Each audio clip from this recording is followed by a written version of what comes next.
एक बार की बात है, पति पत्नी और उनके दो प्यारे प्यारे बच्चे।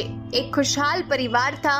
एक बार पति पत्नी को जरूरी काम के चलते शहर से बाहर जाना था। काम कुछ ऐसा था कि वे बच्चों को साथ नहीं लेकर जा सकते थे, इसीलिए उन्होंने बच्चों को घर पर ही आया के भरोसे छोड़ दिया। उनका काम जल्दी पूरा हो गया और वे अपनी कार में घर की ओर चल पड़े। वे बातें कर रहे थे कि बच्चे उन्हें देखकर कितने खुश होंगे। तभी उन्हें आसमान में उड़ता हुआ धुआं दिखाई दिया। जब वे घर के कुछ पास पहुंचे तो देखा कि मोहल्ले में कुछ दूर रहने वाले उनके एक पड़ोसी के घर आग लगी हुई थी।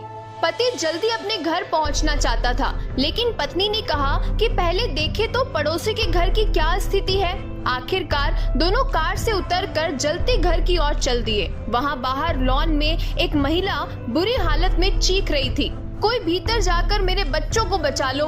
उसकी हालत देखकर पति को बड़ी दया आ गई। उसने अपने कपड़ों को पानी में भिगोया और मुंह पर गीला रुमाल बांधकर घर के अंदर दौड़ पड़ा। घबराई हुई पत्नी ने उसे रोकना चाहा, पर वो नहीं रुका। अंदर पहुंचकर उसने पाया कि बैठक कक्ष में दो बच्चे डरे हुए सहमे हुए से दुबके हुए बैठे हैं। उसने दोनों को उठाकर सीधे दौड़ लगा दी और बाहर आकर ही उसने दम लिया। पड़ोसी महिला को उसके बच्चे सौंपते हुए उसने पूछा, क्या भीतर कोई और भी है? क्योंकि उसने कुछ और आवाजें भी सुनी थी। महिला से पहले ही उसके बच्चे घबराए हुए चिल्ला पड़े कि उनके दो दोस्त और हैं जो उनके साथ छुपन छुपाई खेल रहे थे और ऊपर गए थे। अब वह आदमी एक बार फिर वहां जाने की तैयारी करने लगा। इस बार उसकी पत्नी के साथ दूसरे लोगों ने भी उसे रोका, परंतु वह जलते हुए घर की ओर दौड़ पड़ा।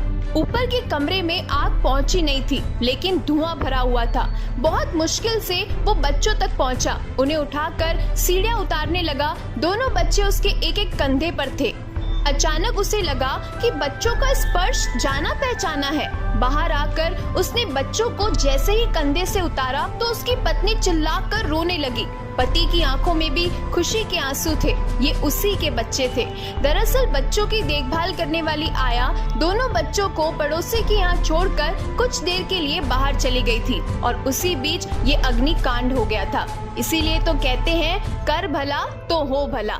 ऐसी ही और कहानियाँ सुनने के लिए चैनल को जरूर सब्सक्राइब कीजिए। मिलते हैं एक नई कहानी के साथ। तब तक के लिए जीवन की इस खूबसूरत किताब को पढ़ना जारी रखिएगा।